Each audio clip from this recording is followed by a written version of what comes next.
시간에도 주의 음성 듣기 원합니다. 주님 말씀해 주시고 시간에 말씀 전하고 듣는 가운데 모든 해방하려는 어둠의 권세들 우리 안에 강팍함과 완악함과 하나님 대적하여 높아진 모두 이론과 얽매인과 묶인 것들 예수님의 이름으로 파쇄되고 떠나갈지어다.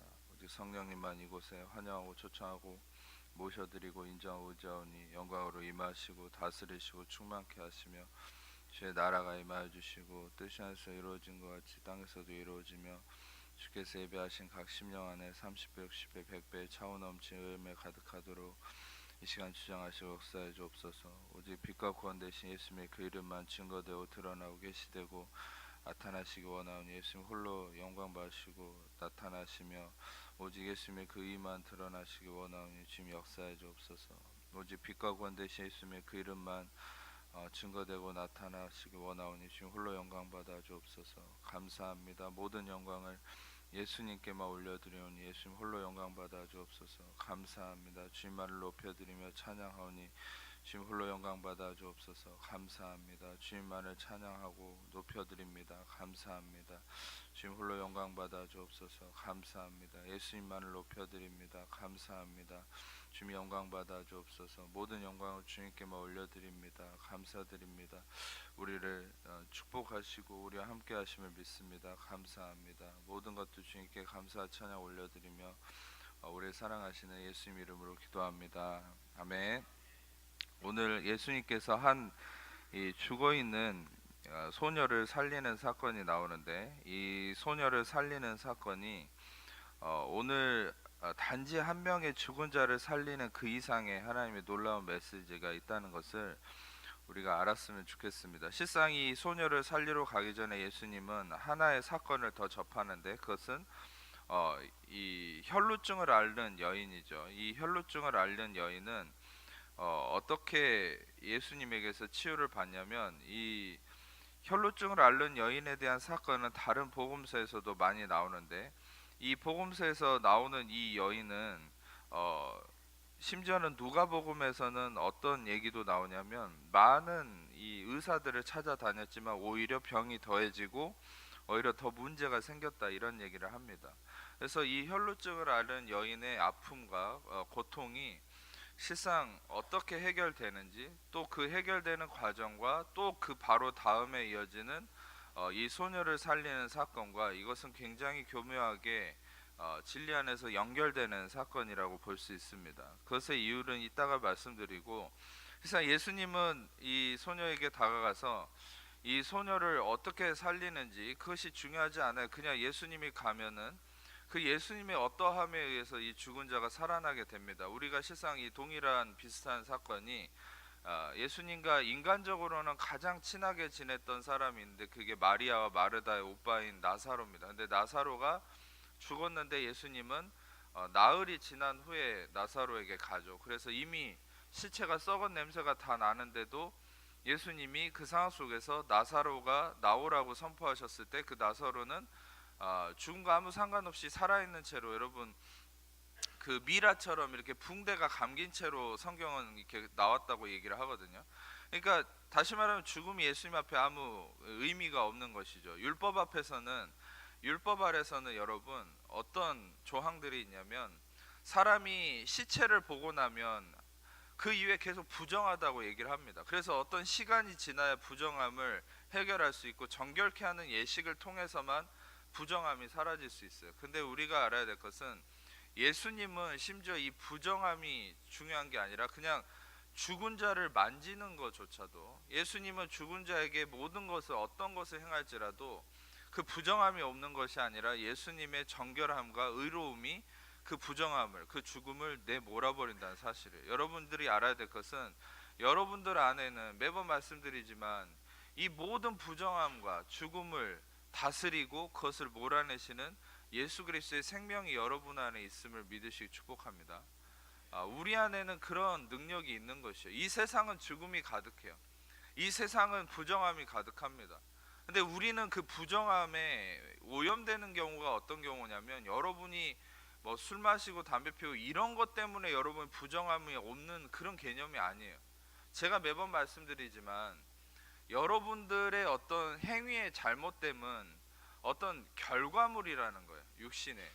근데 우리는 그것이 어떤 나를 오염시킨다고 생각해요. 제가 전에도 어떤 한 비유를 들었지만, 제가 온누리 교회를 다닐 때 저희 공동체 소속은 아니었지만 다른 대학부 공동체가 어떤 컨셉을 잡아서 예배를 어떻게 드렸냐면, 이 나이트 클럽을 빌려가지고 거기서 아침에 예배를 드려요. 그러니까 그 애들은 그 대학부 이름이 따로 있는데 저랑은 다른 대학부였는데, 그 대학부는 그 홍대 앞에 어떤 그 당시에는 나이트 클럽이, 지금은 클럽 문화지만, 근데 거기를 가면은 아침에 가면은 다 토해 있어요. 막 다 토하고 막 더럽거든요. 술을 흘리고 막 온갖 오물이 가득해. 근데 거기를 아침에 가서 다 청소해 줍니다. 그리고 청소해 주고 거기를 깨끗하게 세팅한 이후에 거기서 그 나이트 클럽에서 예배를 드리는 거예요. 그러니까 이 나이트클럽 사장은 처음에는 싫어했죠. 교회에서 온다 그러니까. 근데 왜 나중엔 되게 좋았어요. 왜냐면 자기 청소해 주니까. 그러니까 청소해 주고 거기서 예배하고 하나님 임재를 기대하고 거기서 말씀을 나누고. 근데 놀라운 역사들이 많았다는 간증이 있거든요. 실상 여러분들, 그것은 굉장히 우리가 기존에 알던 어떤 컨셉을 파괴하는 것이죠. 왜냐하면 기존에 교회도 변질돼 가지고 어떤 생각이 있냐면, 우리는 세상과 단절돼야 된다, 이런 생각하는 거예요. 그러면 산속으로 들어가야죠. 여러분, 우리는 우리만 거룩하고 우리만 경건하고, 그게 바리새인과 율법주의자들이에요. 나만 거룩하고 저 더러운 사람들과 섞이면 안 되고, 이런 생각이 있는 거예요. 여러분, 우리가 알아야 될 것은, 우리는 더러운 사람들, 소위 더럽다고 생각하는, 또 경건하지 않다고 생각하는, 질병에 걸린 사람, 뭐 죄가 있는 사람, 이런 사람들이랑 같이 있으면 우리가 잘못되는 게 아니라, 여러분 안에 계신 이 온 우주를 다스리는 예수의 생명 때문에 그 생명으로 그 더럽혀지고 그 문제가 있는 사람이 온전하게 바뀌는 것이 여러분의 능력이. 아멘. 그러니까 우리는 우리 안에 얼마나 놀라운, 핵폭탄보다 더 큰 능력이 있다는 거 아셔야 돼요. 여러분들이 항상 그 율법주의적인 생각이 있다는 것은 자꾸 나를 지키려고 하는 거예요. 내가 나를 지키려고 하는, 아니요. 여러분이 여러분을 지킬 수도 없을 뿐더러 내가 나를 지키는 게 크리스천이티가 아닙니다. 여러분, 우리가 가지는 고유한 기독교인의 정체성, 그리스도의 능력이라는 건 내가 나를 지키는 게 아니라, 예수님 복음서에 분명히 얘기한 것처럼 세상에서 너희가 환난을 당하나 너희는 담대하라, 내가 세상을 이겼노라. 아멘. 여러분 안에 계신 예수가 세상을 이기고 죽음을 다스리고 모든 더러운 것들을 정결케 하는 능력이 여러분 안에 계신 예수 안에 있기 때문에, 여러분들은 여러분의 능력과 경건함으로 사는 게 아니라 여러분 안에 계신 예수의 정결함과 예수의 권세와 예수의 능력으로 사는다는 걸 아셔야 돼. 아멘. 우리는, 여러분도 아셔야 돼. 여러분이 어떻게 천국 갈 수 있습니까? 여러분의 경건함으로 의로움을 유지해서 천국 간다 생각한다면, 여기서 천국 갈 수 있는 사람은 한 명도 없어요. 이 전 세계에서 한 명도. 왜요? 내 힘으로는 경건함을 유지할 수도 없고 이룰 수도 없거든요. 근데 어떻게 우리가 천국을 간다고 확신하고 구원의 확실성이 우리 안에 이루어졌다고 장담합니까? 그것은 우리 안에 예수 그리스도, 우리 안에 성령께서 우리를 이미 예수의 피로 의롭다 하신 그 의로움을 내가 붙드는 게 아니라, 그 의로움을 예수가 나를 붙들고 의롭다 하시고 나를 그분이 천국까지 견인해 가신다, 나를 그분이 이끌어 가시기 때문에 우리는 천국 간다 확신할 수 있는 거야. 아멘. 어떤 부분도 예수의 그 전적인 은혜의 다스림과 은혜의 이끌어감이 없이는 우리는 한 발자국도 나갈 수 없어요. 우리는 어떤 것도 장담할 수 없어요. 여러분, 우리가 정말 하나님의 구원 안에, 은혜 아래, 여러분들이 알아야 될 것은 은혜라는 어떤 특별한 개념이 아니라 그랬죠. 여러분, 우리가 구원을 받았다는 것, 곧 은혜의 복음 안에 거한다는 거고, 은혜의 복음 안에 있다는 것, 곧 예수의 중심된 그 말씀의 진리 안에 거한다는 거예요. 여러분들이 이 예수와 은혜와 말씀이 하나 된 이 진리 안에 거할 때, 여러분, 제가 전에도 말씀드렸지만 저와 같이 은혜의 복음을 전한다 해서 다 진짜가 아닙니다. 저는 성령 안에서 깨달은 건, 진정한 바울과 같이 오리지널 가스펠을 전하는 사람이란, 그건 뭐냐면 말씀과 은혜와 예수가 세 개가 하나 돼야 돼요. 예수만 전하는데 말씀은 없고 은혜가 없다, 그 사람은 헛겁니다. 말씀은 전하는데 은혜가 없고 예수가 없다, 말씀과 은혜가 섞여 있는데 예수가 없다. 말씀과 예수는 있는데 은혜가 없다. 이 세 개가 다 있어야 돼. 말씀과 은혜와 예수가 함께 가야 돼요. 그래야만 진짜 오리지널 가스펠을, 그게 바울이 전하려고 했던, 바로 이 바울이 뭐라 했으면 갈라디아서 1장에 내가 너에게 전하는 복음은 사람에게 배운 것도 아니고 받은 것도 아니라 그리스도의 계시로 말미암은 것이다. 여러분, 부활하신 예수께서 비로소 완성된 계시를 바울에게만 전했다는 확실성이 어디에 있냐면, 여러분, 실상 바울은 유대교를 핍박했다, 이 예수를 핍박했던 사람이었다가 유대교에 열심이었던 사람이었다가 나중에 변화되잖아요. 근데 심지어는 이 바울을 처음에 받아준 사람이 바나바죠. 모든 사람들이 바울을 배척했거든요, 교회 안에서. 근데 이 바나바는 바울을 품어줬어요. 그리고 여러분도 그 당시에 이 가장 위대한 유명한 사람이 누굽니까? 베드로죠. 근데 이 베드로도 이 굉장히 스타였. 지금으로 얘기하면 어떤 유명한 목사님 수준의 뭐 그런 표현이 될 수 있겠죠. 근데 여러분, 재밌는 것은 사도행전이 28장까지 돼 있는데 사도행전 15장까지는 베드로도 나오고 바나바도 나오고 여러 유명한 사람들이 나옵니다. 근데 재밌는 거는 사도행전 15장 이후부터는 바울 얘기밖에 안 나와요. 성령님의 스포트라이트는 그 바울한테만 비춰지는 거예요. 여러분도 알다시피 성경의 교리서의 거의 모든 4분의 3은 다 바울의 글로 돼 있어요. 성경은 매번 말씀드렸지만 누가 이렇게 쓰려고 해서 쓴 게 아니라 그 당시에 모든 서신서, 편지들이 모아진 게 성경이죠. 근데 무엇을 선택했느냐, 성령님이 어떤 서신서를 선택했느냐가 성령님의 뜻인데 성령님이 바울의 글을 거의 다 선택했잖아요. 여러분, 우리가 알아야 될 것은 이 성령님이 바울을 통해 계시하신 그 복음이 바로 진짜 하나님 원하신 그 복음인데, 이 바울의 복음은 어떤 겁니까? 아까도 얘기했듯이 말씀과 은혜와 예수가 하나 된 거예요. 그러니까 여러분들 안에 늘 말씀이 있어야 되고 은혜가 있어야 되고 예수가 있어야 돼요. 아멘. 이 세 개 중에 하나라도 빠지면 안 돼요. 잘못된 은혜주의자들한테 속지 않기를 바라요. 잘못된 은혜주의자도 많고 이단들도 많아요. 그러나 여러분들이 알아야 될 건, 여러분들이 가장 안전하게 보호받을 수 있는 것은 말씀과 은혜와 예수가 하나 된 이 진리 안에 거하는 거예요. 그래서 여러분들이 꼭 명심하셨으면 좋겠는 것은, 여러분들 안에 계신 이 예수의 말씀의 이 은혜가 여러분들을 이끌어가는 것이지 여러분들이 여러분의 어떠함으로 이 세상을 살아나가는 것이 아니다. 저는 실상 제가 제일 싫어하는 말이 그런 말입니다. 어떤 사람들의 입에서 자꾸 오르내리는지, 교수들이나 목사들도 그런 말을 많이 쓰는데, 우리가 하루하루를 뭐 살아낸다 이런 말을 하는데 그것만큼 어리석은 말이 없어요. 우리가 어떻게 하루를 살아냅니까? 여러분들이 하루하루 아침에 숨이 붙어서 일어나는 것도 하나님의 은혜인 거 아십니까? 우리는 밤사이에 숨이 멎어서 못 일어날 수도 있는 사람이에요. 밤사이에. 근데 숨구멍이 뚫려서 호흡을 하면서 아침에 일어나는 것도 하나님 은혜입니다. 근데 어떻게 내가 하루를 살아낸다고 표현할 수 있어요? 어떻게 내가 주체가 돼서 하루를 살아냅니까? 아니요. 여러분들은 여러분 안에 계신 예수의 생명으로 하루하루 살아내는 게 아니라 사라지는 삶을 사는 거예요. 아멘. 예수가 여러분들을 살아가게 하시는 겁니다. 아멘. 그래서 갈라디아서 2장 20절을 명확하게 매번 말씀드리자 얘기하잖아요. 내가 그리스도와 함께 십자가 못 박혀 죽었나니 이제는 내가 산 것 아니 오직 내 안에 그리스도께서 사신 것이라. 아멘. 여러분이 사는 것이 아닙니다.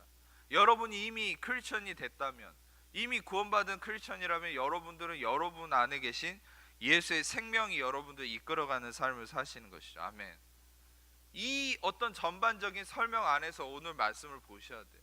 오늘 말씀이 이 소녀가 어떻게 살게 되었는가. 여러분, 실상 어떤 분들은 오해할 수 있어요. 예수님이 어떤 초자연적인 능력으로 일으켰다. 여러분, 그 이면에 더 큰 진리가 있다는 것을 말씀드리고 싶습니다. 실상 예수님이 이 소녀를 일으키실 때 특이한 말을 하나 하시죠. 전에도 여러분들이 이 말이 많이 궁금하셨겠지만 41절을 보면은 달리다굼 이 말이 있잖아요. 이 달리다굼이라는 말이 실상 헬라어로 번역하는 거랑 히브리어로 얘기하는 게 좀 다릅니다. 이 헬라어로 얘기하면은 달리타 쿰밈 이렇게 해서, 이것은 어떤 의미로 해석이 보통 되냐면, 탈리타를 소녀야라고 해서 쿠밈 이거는 일어나라, 일어난다는 얘기거든요. 그래서 소녀야 일어나라 이거를 그대로 직역하면은 탈리타 쿠밈이 됩니다. 근데 이거를 히브리적 문화권 안에서 우리는 해석을 해야 돼요. 제가 하나의 그림을 좀 보여드릴 텐데 그림을 좀 띄워주세요. 그 말고 옆에 거.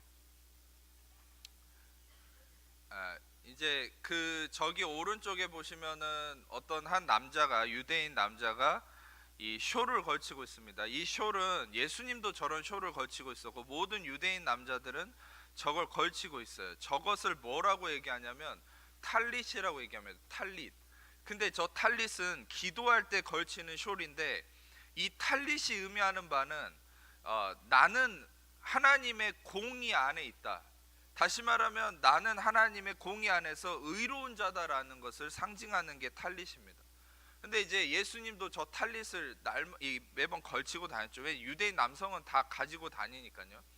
근데 저 탈릿은 어떤 특징이 있냐면 이 탈릿에는 네 개의 코너에 어떤 술이 나와 있습니다. 테슬이라고 하는 술이 나와 있는데 이 술을 히브리어로는 뭐라고 얘기하냐면 찌찌시라고 해요. 예, 좀 어감이 좀 그렇죠. 예, 제가 이상하게 발음한 게 아니라 찌찌시입니다. 찌찌.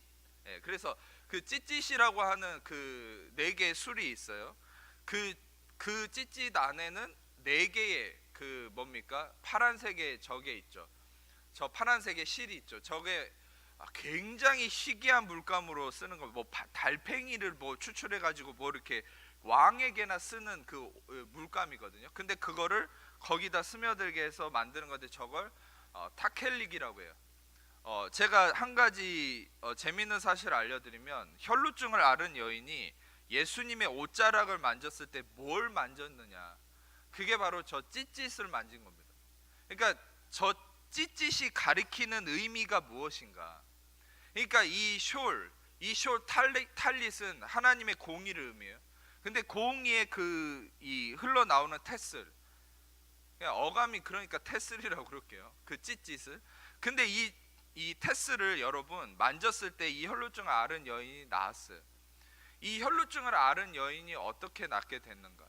바로 저 찌릿이라고 하는 것은 무엇을 상징하냐면 저것은 바로 구원자 예수님을 상징합니다.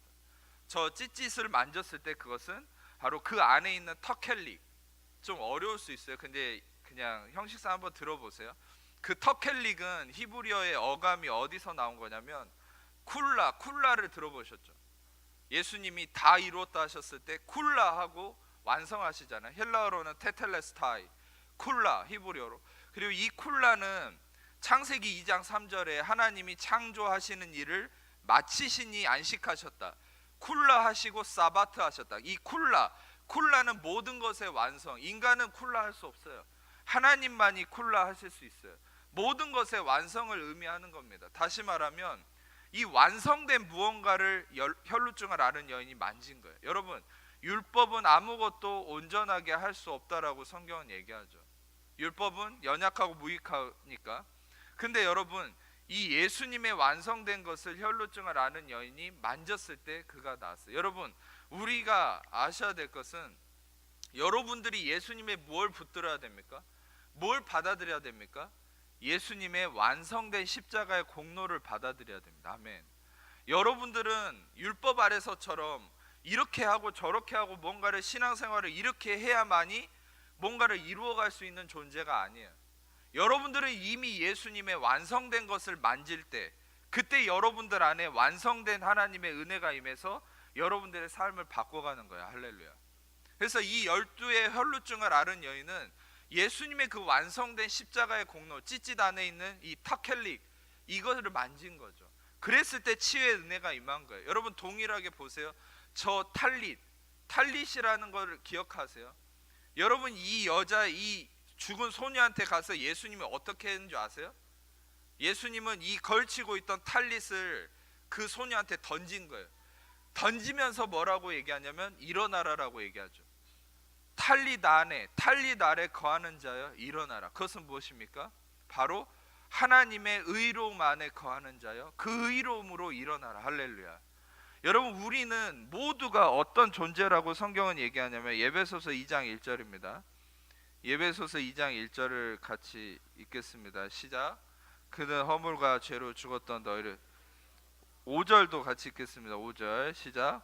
허물로 죽은 우리를 그리스도와 함께 살리셨고 너희는 은혜로 구원을 받은 것. 그렇습니다. 우리는 불의함 가운데 허물과 죄로 죽었다고 성경은 얘기하죠.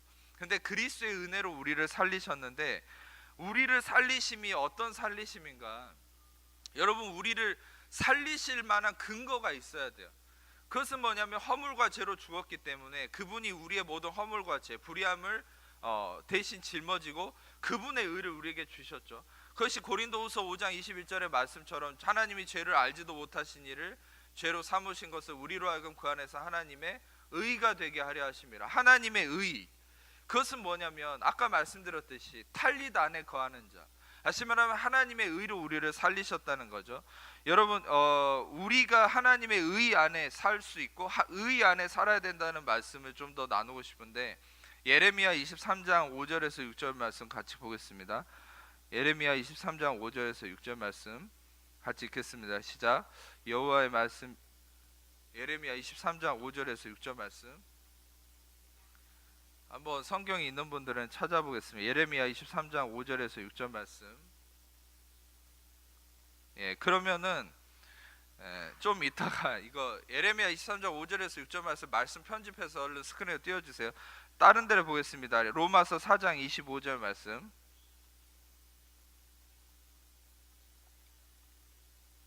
로마서 4장 25절 말씀. 제가 읽겠습니다. 예수는 우리가 범죄한 것 때문에 내줌이 되고 또한 우리를 의롭다 하시기 위하여 살아나셨느니. 우리가 아까 에베소서 2장 1절의 말씀을 보시면 허물과 죄로 죽었던 너희를 살리셨도다. 허물로 죽은 우리를 그리스도와 함께 살리셨고 라고 말씀하시죠. 허물과 죄로 죽었던 우리를 살리셨고 그리스도와 함께 우리를 살리셨다. 여러분, 우리가 그리스도의 부활에 대해서 많이 오해할 수 있는 것은, 그리스도가 죽은 자 가운데서 부활하신 것은 우리의 뭔가를 이루어내기 위해서 부활하신 것이 아니에요.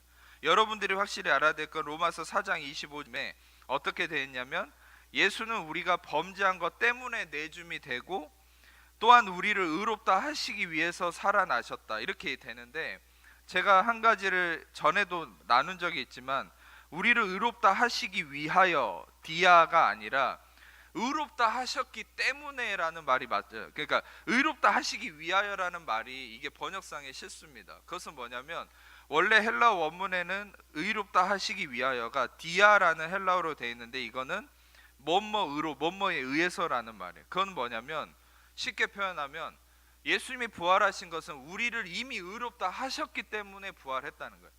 예수님은 이미 우리를 의롭게 하시는 일을 완성하셨기 때문에 죽은 자 가운데서 첫 열매가 되시고 생명을 이루셨다. 그것은 뭡니까? 이 부활이라는 건 무엇에 대한 증명이라는 거예요.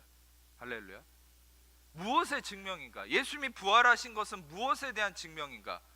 그것은 바로 여러분과 저의 모든 죄가 사함받고 완전히 의롭다함, 완전히 의로워졌음을 이루신 것에 대한 증명이 바로 부활이란 사실. 그래서 여러분들 에베소서 4장 2장 5절을 봤죠? 그것은 허물로 죽은 우리를 그리스도와 함께 살리셨고, 그것은 뭡니까? 그리스도와 함께 살리셨다는 것은 우리가 이미 의로워졌다, 의로움 안에 거한다는 의미예요. 예레미야 23장 말씀입니다. 5절에서 6절 말씀. 예레미야 23장 5절에서 6절 같이 읽겠습니다. 시작. 내가 다윗에게 하늘 왕이 되어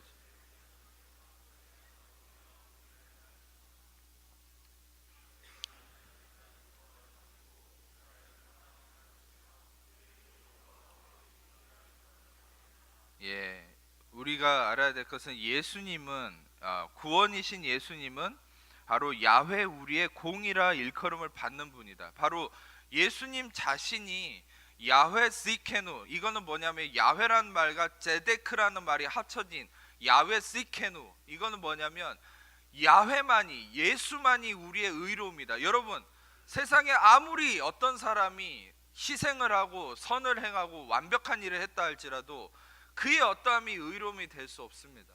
인간은 다 자신의 죄 때문에 자신의 불의로 죽어야 되는 존재입니다. 그런데 여러분, 이 죽어야 될 존재를 바로 예수님의 의로 우리를 살리셨고 그분의 부활함을 통해 우리를 의롭다 하신 것을 증명하셨다. 이건 뭡니까?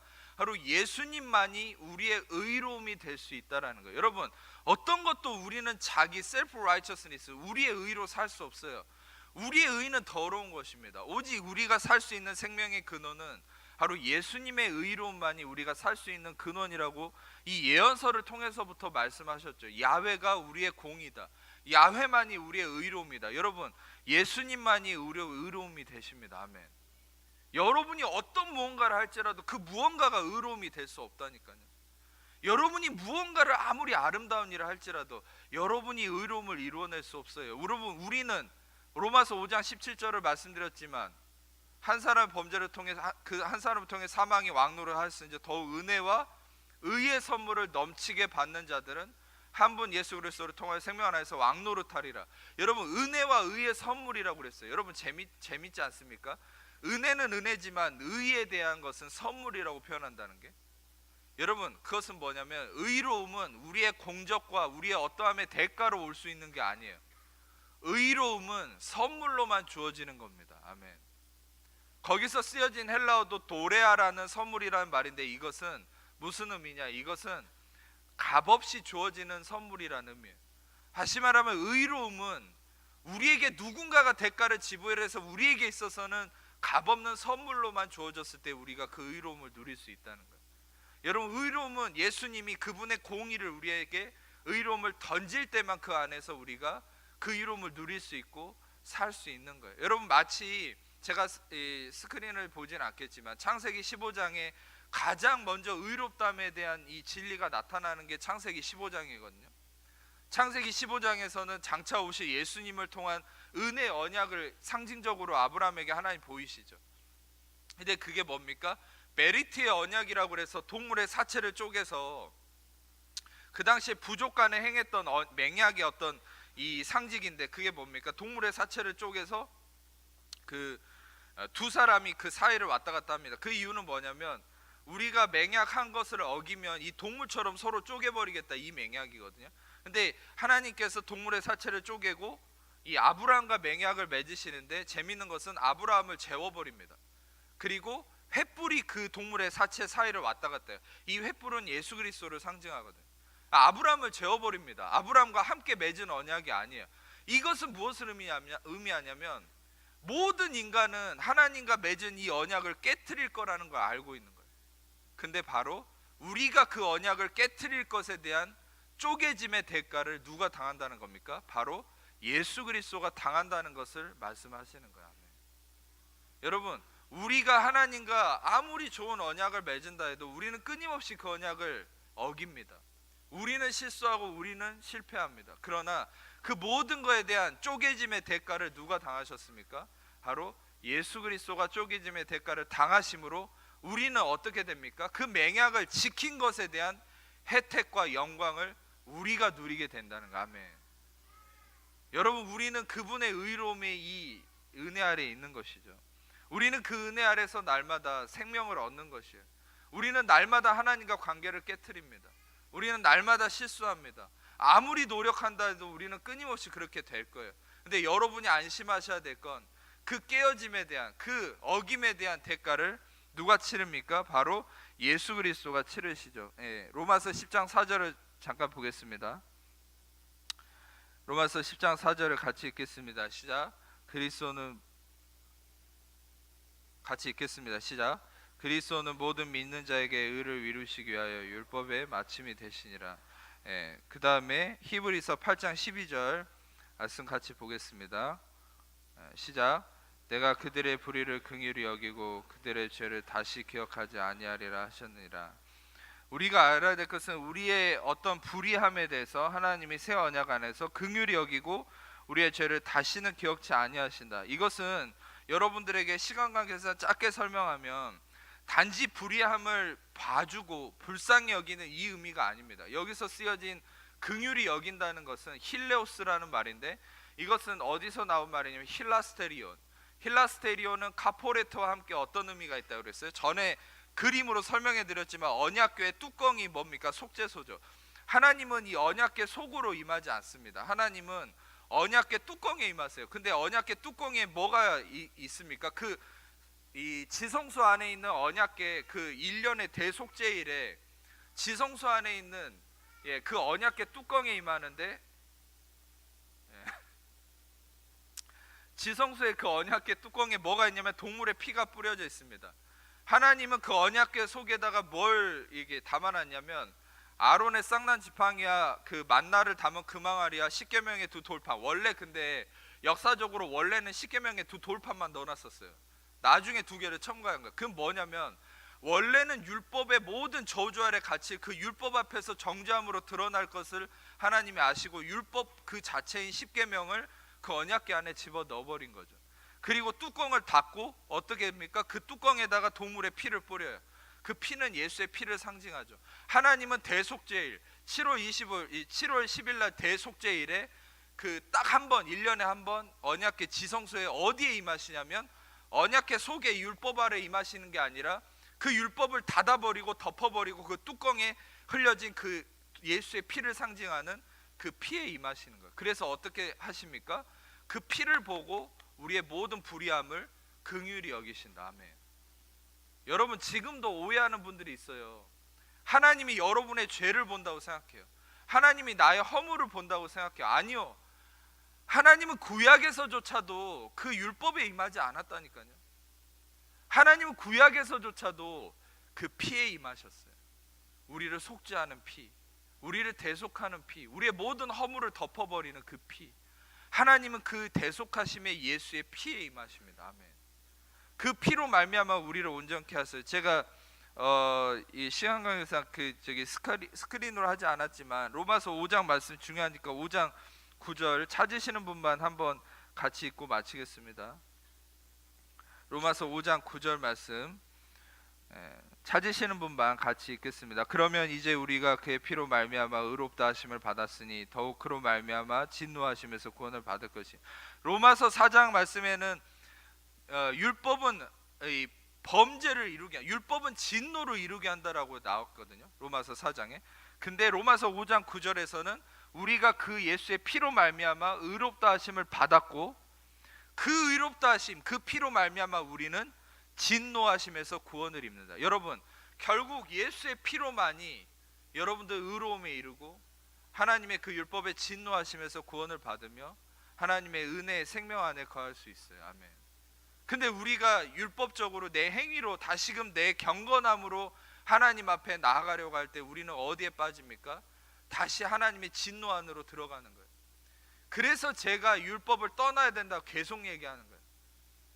율법은 우리가 이루어야 될 요소가 아니라고 그랬죠. 계속 성경적으로 우리는 은혜의 진리 아래에 있다는 것은, 그것은 예수님이 이미 로마서 10장 4절에 얘기한 것처럼 그리스도는 모든 믿는 자에게 의를 이루시기 위해서 율법의 마침이 되셨다.